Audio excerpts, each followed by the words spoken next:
This is me, a bright-eyed, brand new Final Fantasy XIV player. It's 2014, and I've just started the game for the very first time and picked the best class, Conjurer. I know this because when I googled best class Final Fantasy XIV in order to let the hive mind make my decisions for me, as in all aspects of life, this GameFAQs thread appeared. Good at both offense and defense, it says. That must be the best, and there is no way somebody can be wrong on the internet. Conjurer is the ultimate class, and I am going to become a winner. I quickly learned that it doesn't really work that way, and that the Holy Trinity is a thing that exists in MMOs. I have a lot of realizations along those lines in the coming month, as this is my first time playing any MMO, or really any online game that isn't a competitive shooter. The first thing I learn is that I'm absolutely terrible at the game, and that more than anything is that this is a game of knowledge.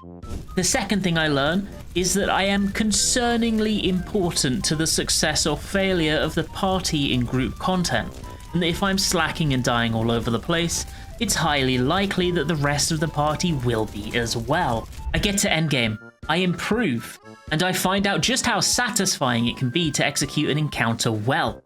The well is definitely in quotations because I am still very much not good. I decide to try Savage Raiding and to put real effort into improving because I'm just having a lot of fun. And it turns out that I love it. The raids are difficult and I feel amazing when we down a floor. Before we dive into the meat of this video, I do just want to thank our sponsor because this video is sponsored by Ash Echoes. Ash Echoes is a real-time tactics game combining the very best of both tower defense and real-time grid-based strategy, coming together to deliver engaging and dynamic gameplay, and it's available now. This game has a deep elemental reaction system, where when combining attacks and abilities from specific elements with others, both from characters and also from the battlefield terrains, you can make explosive and satisfying reactions, debuffing enemies or buffing your allies. Echoing Nexus, one of the game modes, offers a roguelike experience that keeps each run feeling fresh. Your party will have vastly different strengths and capabilities thanks to the engraving system, which can be upgraded, carried over, and fully customized with each new attempt. Ash Echoes has some stunning character art accompanied by lovely live 2D animations for the SSRs, and more than the art itself, I was most impressed by the standout unique designs on display. Whether you're playing on mobile or enjoying the well-optimized PC version, the game performs flawlessly. If you're interested, please do give the game a try because they're offering 200 free pulls on release. The link is in the description below, and once again thank you so much to Ash Echoes for sponsoring this video. Finishing my first Savage tier made me feel so good. At some point, I get a 99. That was nice. As Heaven's Ward fades into Stormblood, I improve, learning to more efficiently heal the party, what to pay attention to have more situational awareness, and to deal damage myself. I get better at understanding mechanics and how the game wants you to learn them. I begin to play more than just White Mage, learning and falling in love with Scholar especially, and to a lesser extent Astrologian. I feel more well-rounded as a player. Stormblood becomes Shadowbringers, and I join my first hardcore group, clearing the new Savage tier in the first 24 hours. I had a great time, and I learned a lot. I love healing. I love how it feels when I heal well, and to maximize both the group's safety and my own damage contribution. I love learning how to heal a new fight. Why am I telling you all this? Because I don't think I like what healing is in this game anymore. I think the issues that plague healing as a role in this game are very complex and deep-seated, and are definitely not the result of any singular incident or decision. Nor do I think that all of the factors that play into its current state are a net negative. Some of the changes made were individually positive and should be considered as such, but had knock-on side effects that were maybe not quite so good. It's a lot, and whilst I'm going to be discussing quite a lot of it today, I'm not going to be covering every little point because we'll be here for 3 hours. Just the interesting ones. Today, we will be discussing why I feel apathetic to the healing role in today's Final Fantasy XIV, how we got here, and my suggestions as to one of many viable paths forward. This is a discussion video about my opinions, so I'd like to hear yours too in the comment section, and hopefully we can have a solid, civil conversation about it. Just don't do the thing that so many people do, where you listen to 1 minute and then angrily smash a reply into your keyboard. At least hear me out first. To make my stance clear up front, I currently believe that Healer is fun and engaging in the current state of the game in exactly 2 scenarios. Firstly, during blind, cutting-edge progression, a situation in which 99% of the player base literally never get to engage with. By design, Savage and Ultimate content on release is generally tackled by most challengers using either guides, or at least partially with the added leniency that bonus gear provides, with only a few dozen cutting-edge groups at most experiencing it in a fully or almost fully blind manner.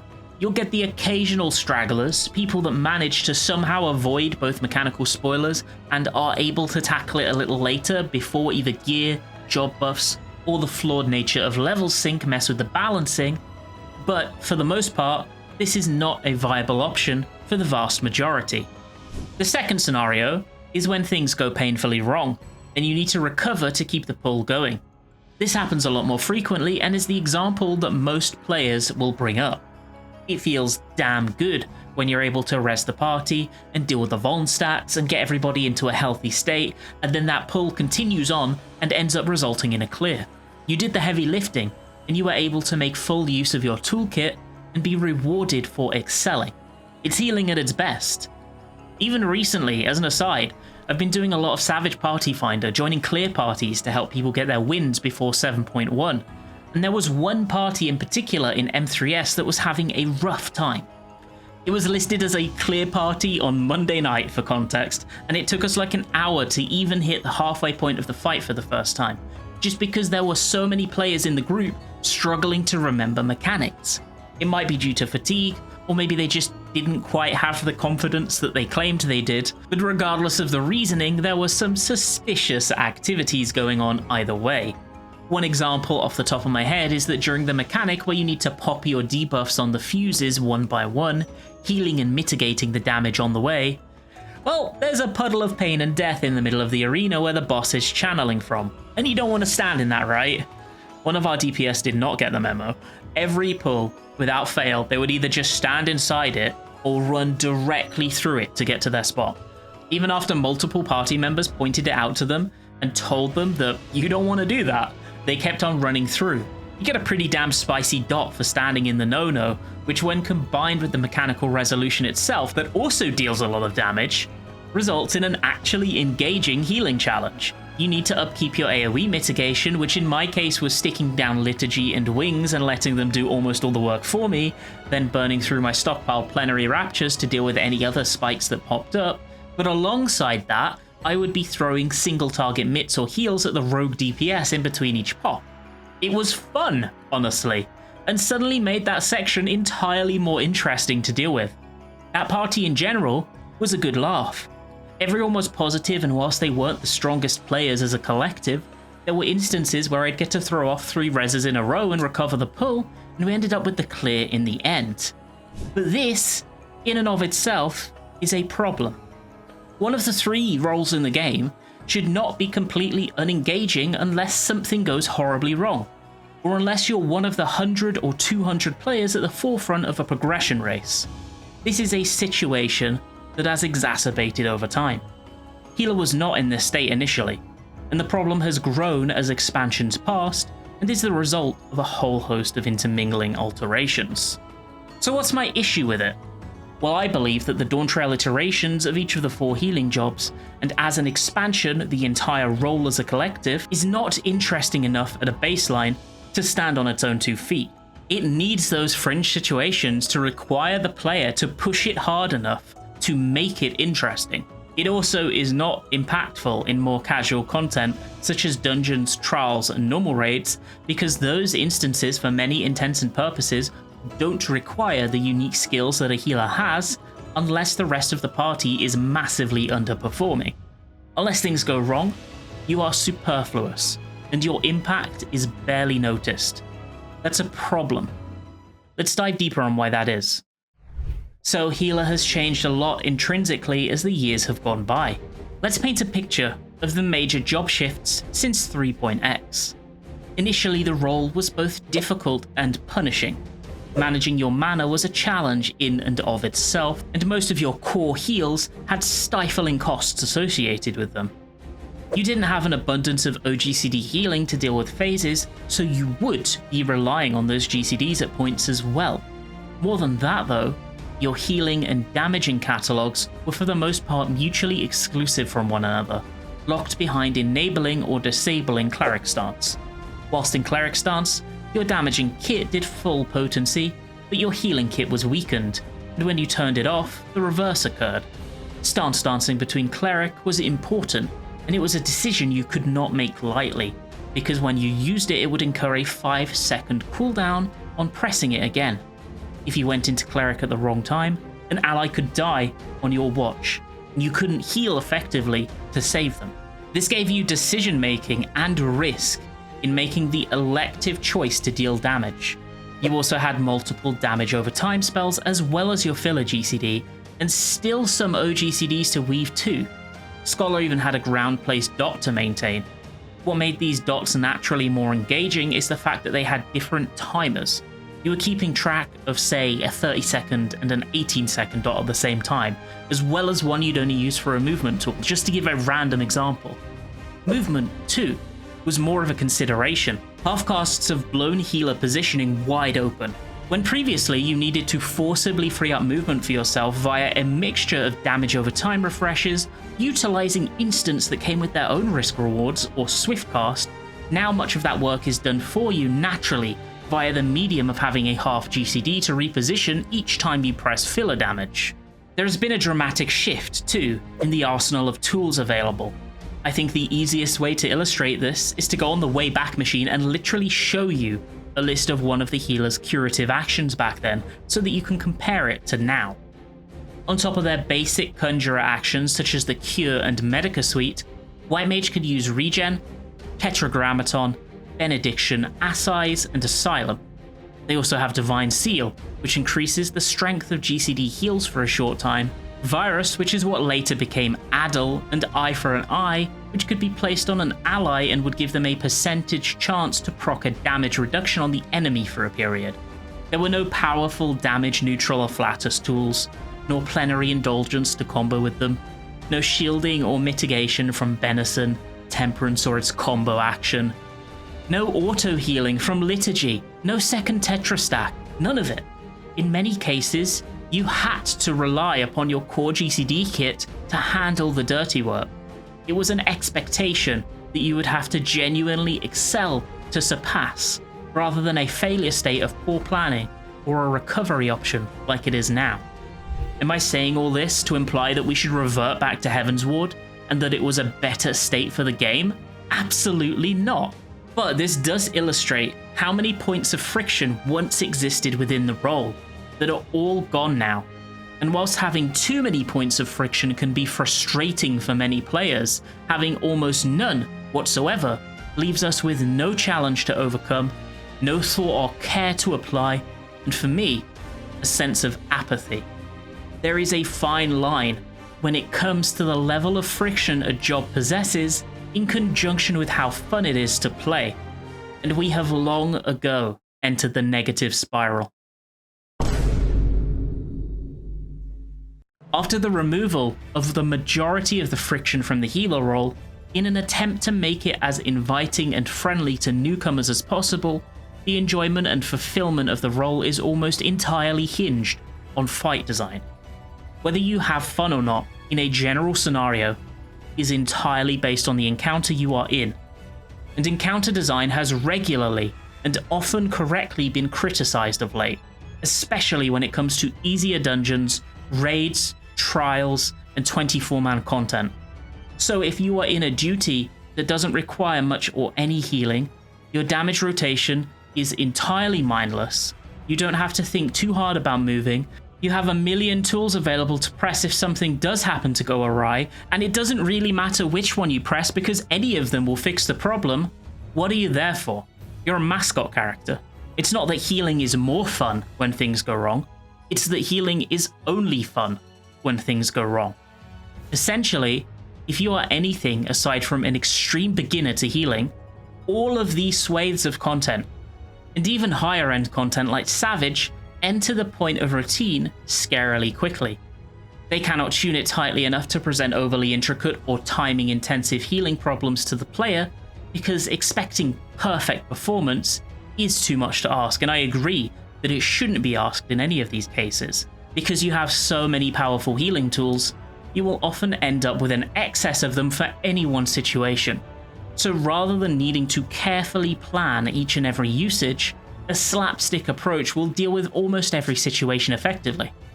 Final Fantasy XIV battles are very scripted, and for the most part don't need all that much healing, making them simple to effectively solve as a healer, more so than on other roles because healer has flat out less to manage, assuming the box of keeping the party alive is ticked. This is also a difficult problem to have, because you can't go back and retroactively solve this thing as long as we are founded in the real world. Square Enix cannot realistically go and retune or adjust their entire back catalogue of battle content in an attempt to make them more engaging for healers. The solution has to come from elsewhere. Or more to the point, the solution has to come from how the job itself is designed, at least partially. Going forward, more thought can absolutely be given to how healers will deal with X or Y phase, and it should be, but the role itself needs change first and foremost. And because apparently I have to do this, I want to put out a preemptive response to the healers heal crowd. Final Fantasy XIV is not World of Warcraft. Our fight design is inherently very different and lives by different rules, testing different skills. And as a side note, this is the exact same argument as to why all the Cactbot Carloses are wrong about it being quote-unquote just like DBM. And our job design too is very different. If you are anything beyond a beginner at healer, and you are not even attempting to engage in DPSing to at least the extent of applying your dot and doing your filler as much as you are comfortable, then you are a bad healer. You're not playing it right. The job does and should have a DPS component to it, because the game is designed that way, and currently it is my opinion that its DPS component as a role has been reduced to the point of monotony. Dealing damage as a healer doesn't need to be as complex as its DPS brethren by any means, but it does still need to be engaging. Right now it isn't. Multiple dot timers and movement limitations used to serve this purpose, but they were removed and nothing that actively requires effort to maintain was put in its place. Let's think of job engagement as a budget. You have $100 to spend, and previously, $40 were being taken up by your movement, and another $10 were being taken up by your damaging rotation. What they've essentially done is they've taken those away and said, there we go, now you don't need to pay that $50 for your rotation anymore. Here is a new one, it's only going to cost you $5. Great deal, right? But now, you have all this mental budget left over, and they didn't add anything to fill it up, so suddenly your engagement has plummeted. All of these things in general were removed one by one without that mental budget being spent elsewhere. It's sat there now, unused. What we need is to replace some of it with something new. Something that doesn't drastically raise the skill floor, but increases engagement to players that are performing in the mid or upper percentiles. To summarize my various points here, healing has over time had many of its points of friction removed, with very little in the way of meaningful job mechanics or active engagement put in place to fill back up the freed mental space that was created by them. Our healing tools increased, but the amount of and difficulty in healing didn't increase enough to accommodate for them. Our DPS play became easier, our movement became easier, and our healing became less strict. It's fine for a job to become more beginner friendly, but when you smash down both the ceiling and the floor, and at the same time design content in such a way that makes the role superfluous, you lead to its dedicated players experiencing apathy, and new players quickly becoming bored themselves. I want to tell you a story today. A story of what is, in my opinion, the most perfect iteration of a healer FF14 has had, and what they did to my boy. He deserves justice. Coming out of Heaven's Ward and into Stormblood, jobs underwent vast simplifications that are intended to improve accessibility and general playability. For the most part, they hit the nail on the head. For healers, the awkward binary state of cleric stance was repealed so that you could always effectively press your curatives. DPS rotations were condensed down slightly, with the overwhelming mass of timers being reduced to a more manageable state. Many jobs having 5 million buffs that needed to be activated in the past also received an alteration to make it less of a mess. Thanks to these new complexity reductions, while still retaining a number of intricacies and key new skills, Scholar was bloody fantastic. The best it's ever been. And interestingly enough, it highlights a number of things I'm hoping we can see considered more carefully in the future. Stormblood Scholar has a tight kit of core heals. Your basic Succor, Adloquium, and Physic in the GCD department, with emergency and deployment tactics acting as modifiers for them. Indom, Lustrate, Sacred Soil, and Excog all existed, though Soil did not have the inherent regen secondary effect that it possesses now. Excog was a new addition, and having an auto heal that procced on percentage HP was considered a fantastic new toy, which is somewhat humorous when you consider the power creep our toolkits have received since then. They still had Dissipation, and also Largesse, which also acted to buff heals for a short period of time. Eos existed and Whispering Dawn, and the two components of the current Fey Illumination, a mitigation and a healing magic buff, was split amongst Fey Covenant and Fey Illumination. Selene was more than a cosmetic skin, that was much weaker for general purpose use than Eos. Selene had an AoE cleanse, which saw very niche circumstantial use. Side note, they removed this AoE cleanse from the game, and then one patch later, the Epic of Alexander, with 6 cleanses back to back being required at the start, was added. Kinda toxic, Square Enix. Selene also had a Silence and Interrupt, which were mostly useless for raiding, and Fey Wind, a small raid spell and attack speed buff. The main use of these multiple fairies were to open an additional optimization avenue. On Scholar, you could just spend the whole fight in Eos, and most people would, but you could also cast Feywind pre-pull, then swap to Eos pre-pull and continue as normal, gaining a good chunk of the effect of the Feywind without sacrificing any defensive capability. This gave you another little thing to consider when coming out of a downtime. If you were really confident, you could flat out sacrifice those defensives for additional Feywind uses for a particular phase or encounter. Though in most cases this was kind of a meme to do. Rouse was the fairy equivalent of Largesse. The Union was another new addition making use of the brand new incorporated fairy gauge, though just as is the case today, it felt kind of superfluous. In the damage department you had 2 primary dots, one that is identical to how they function now with a 30-second duration instant GCD, and another with a 24-second duration that required a cast. Shadow Flare existed, a ground-placed AoE on a cooldown, and you didn't need to worry about keeping this up. But when pressing it, you'd want to consider boss movement for the upcoming 15 seconds, as well as if any adds will spawn that may influence whether you want to hold onto it for them. There was also a new form of Cleric Stance, though it was just an OGCD that buffed your damage for a short period, and Bane, which would spread your dots from one target to those surrounding it. Because healer DPS fillers didn't have half-casts at the time, opportunities to actually utilize your OGCD heals and damaging abilities like Energy Drain, Shadow Flare, and Cleric Stance were few and far between. You'd need to create them for yourself, especially in burst windows, by using Ruin 2. It wasn't just an, oh, I need to move now, and I sucked at planning button. It had an integral function within the kit. If your dot refresh wasn't up to the job, you'd consider hitting Ruin 2 to get the weaves in. But the most exciting component of the damaging kit by far to me laid with an innocuous AoE spell. Miasma 2 is an instant GCD that hits all targets close to you with a dot.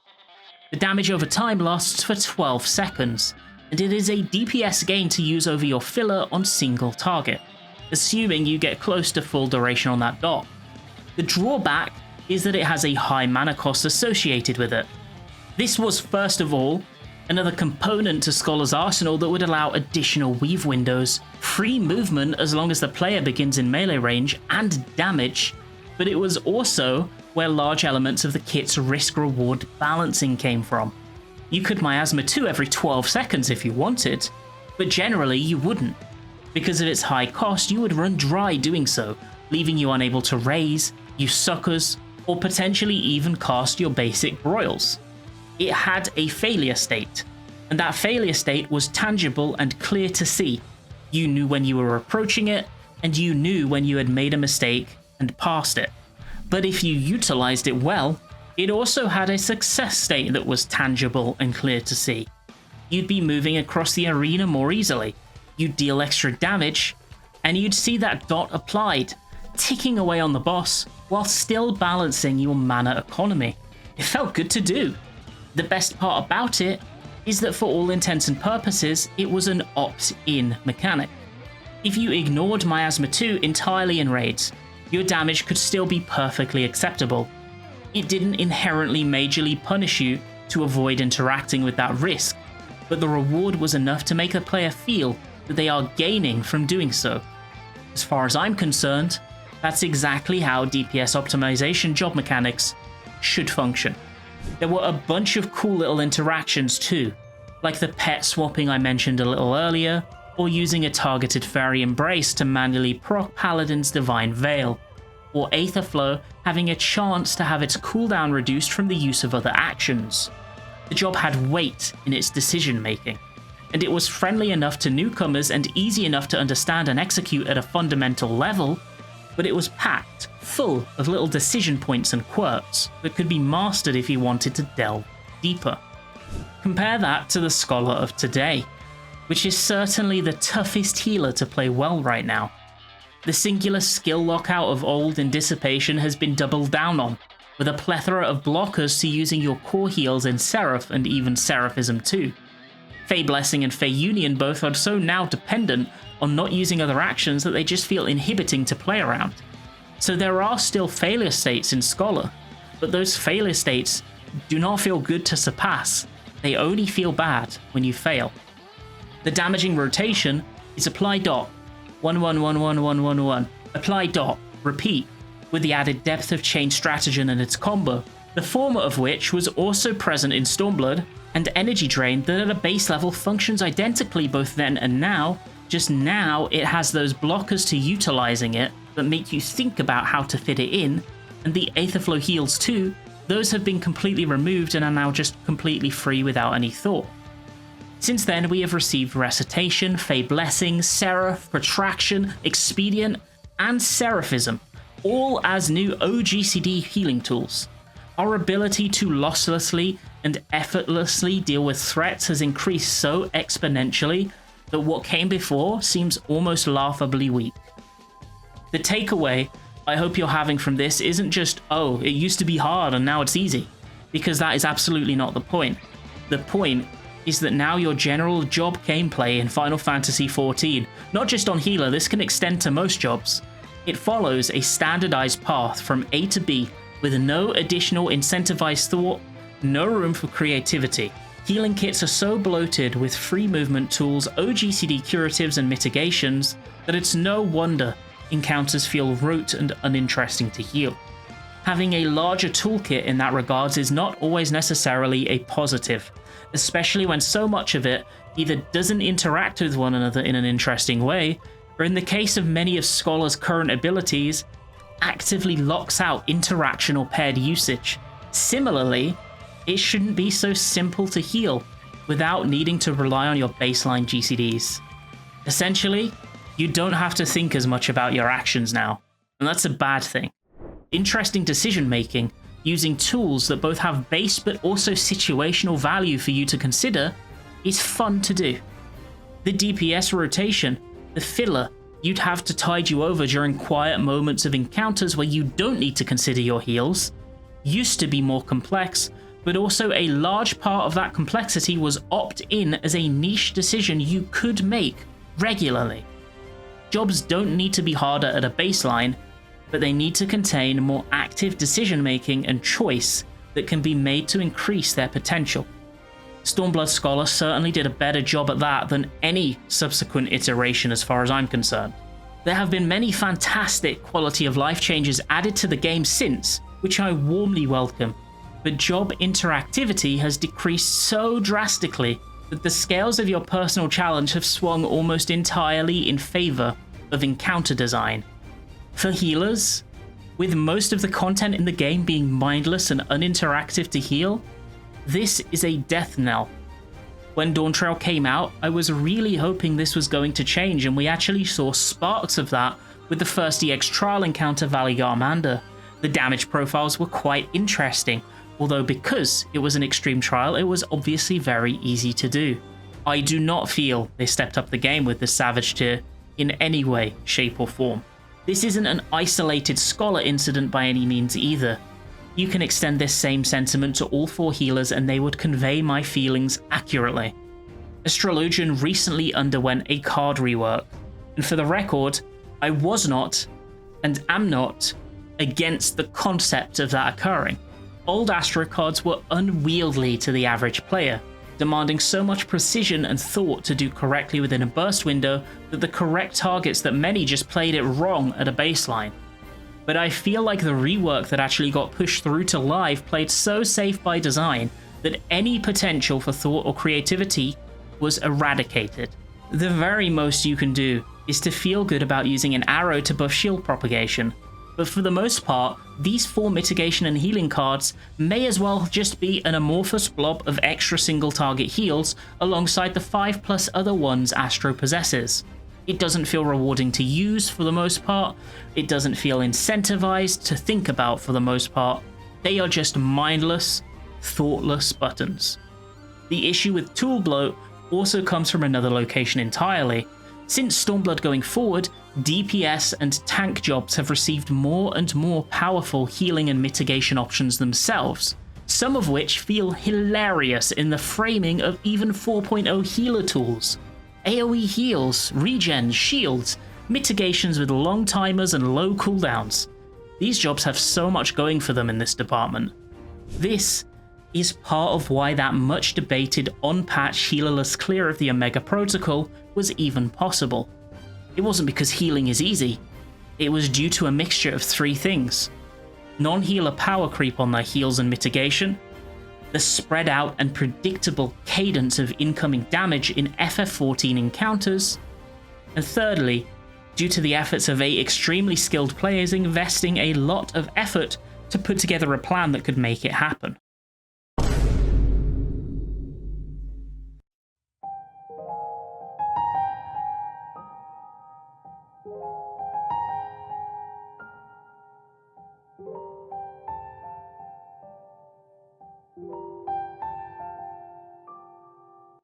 As far as I'm concerned, it's rare that the development team has exceeded expectations regarding this for healers in a long while. Interestingly enough, one thing I'd love to see in healing when 8.0 hits, a more kit synergy between healing and damage. White Mage is, ironically, by far the best example of this right now. You gain a flat as heals, which whilst being GCDs are not a net damage loss, because they build into your big misery burst. You are incentivized to use those heals because you gain damage back. And then on top of that, when playing optimally, you're also incentivized to spend those pre-misery afflatuses before a raid buff window to ensure you have one to use at that point. Compare the use of White Mage's job gauge to the shoddy implementation Scholars has, and the proof is in the pudding. I want to see more interaction between healing and damage, and more than that, more interaction between healer skills in general. You always feel smart when you put together a combination of tools to deal with an incoming threat. We need more of that. It's my firm belief that healer is at its best when you're weaving through the chaos and making a smart play. Yet in a game that is so scripted in terms of its mechanical constraints and outgoing damage, how is it possible to keep even a percentage of that feeling of intensity after 1 or 2 tries? Well, right now, without players hitting the mud due to mistakes, it isn't. So we either need to instill that chaos in some way, or we need to make healer more fun at a baseline so that the chaos isn't needed in the first place. Healing also feels fantastic when you execute on a plan that has you using all of your skills, carefully weaving as you go. That is rarely needed, partly due to skill bloat, and partly due to the extremely low tuning of the majority of content. To make it clear though, I do not believe that the amount of incoming damage is the core of the issue. The cadence and timing of that damage is much more egregious. Why is it that we still, in Savage Plus content, have for the most part the classic? People get hit by some kind of raid damage, then 30 to 60 seconds go by with nothing happening, and then there's another one. We need more regular raid hits. Ones intended to burn through your defensive cooldowns in such a way that your default thought is to resort to your baseline GCD toolkit, though while still keeping the potential for careful planners to avoid falling back on them. The most we see of this nowadays is we might get 2 hits in a row. Give us 5, 6, 10. We need more single target healing, and for that single target damage to not be centered almost exclusively on the tank players. Healers need more of a reason to use their continuously inflating arsenal of single target heals in a raid. Astro single target healing is so insane that in M2S, instead of using an AoE heal, sometimes I will individually burn Essential Dignity on 3 DPS, then use my solo OGCD shields and cards on the healers and the last DPS to prep them for a raid-wide damage, instead of utilizing an AoE tool because I want to hold it for after. It's wild to me that tank damage is so low and their sustain capability so high that I can actually do that without feeling the burn elsewhere. Repos is useless in raid content, and Asuna is extremely niche. Why? Can we either make them more useful going forward, or in exchange, can we please get more interesting role actions? Despite these jumbled thoughts, anecdotes and concerns, I genuinely believe that when it's at its best, healer is the most fun role to play in Final Fantasy XIV. And because of my experience with the game, and the fact that I am one of those few people who does cutting-edge blind progression, I've gotten to see it at its best, more than many. But it's rarely at its best nowadays. So rarely, in fact, that, like I said, many people don't even get the chance to see the potential for fun and rewarding gameplay that this role has. We have a long road ahead of us, but we can get there. Regardless, I still have a lot of blind prog ahead of me, so I'll get my fix, albeit in small infusions. Many people are not enjoying healer right now. I think today I've outlined a good chunk of the reasons for this, at least the ones that give me the most personal chagrin, and I hope that we see improvement through either fight design, job design, or ideally both in the upcoming patches and the eventual lead up to 8.0. We did see positive change coming from Endwalker, which I think was job design at its worst, to Dawntrail, though that change was a very small step in the right direction. We need more. I know we won't see any sweeping job adjustments until 8.0, but we can pave the way to a more engaging healer role for the future of Final Fantasy XIV. I don't want to be bored with topping HP bars anymore.